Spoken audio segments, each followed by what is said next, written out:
aproveitar aqui, cara, que tu tá aqui, cara, me conta aí como que nasceu a Casa do Livro, cara. Por que esse projeto tão legal aí? Por que tem uma Casa do Livro lá no Hermenegildo? E também já aproveita e já emenda por que o nome é Linha Naparo também.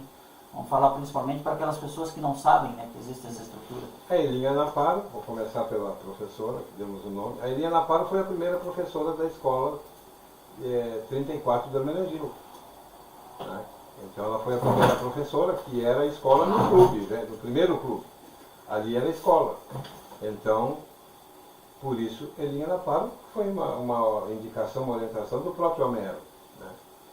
Nós criamos a Casa do Livro. Quando criamos a Casa do Livro, criamos em função de que a escola não tinha, como não tem até hoje, biblioteca, né? E as pessoas que residiam no Hermenegildo na época não tinham um lugar para leitura, para pesquisa, as crianças não tinham onde fazer uma leitura, onde pesquisar, né? E as pessoas que sempre gostaram de ler, né? E lá tem muita gente carente, não tinham acesso à leitura e à pesquisa. Então foi aí que surgiu a ideia de nós criarmos no Hermenegildo uma biblioteca. Né? E surgiu bem despretensiosa, né, Luciano? Surgiu assim, bem simples, né?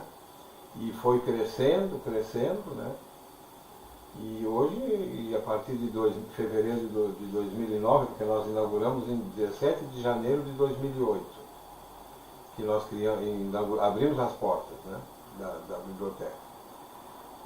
E nós fazíamos um bingo todo verão, no verão, o dinheiro arrecadado no bingo a gente já pagava todo ano de aluguel.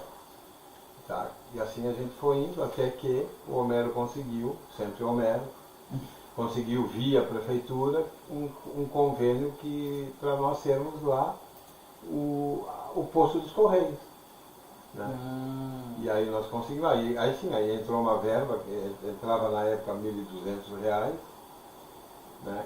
Que junto com doações de pessoas, de simpatizantes do projeto, faziam e fazem até hoje, né? Com que a gente possa pagar o aluguel, a funcionária, os encargos sociais e água e luz. E alguma despesa.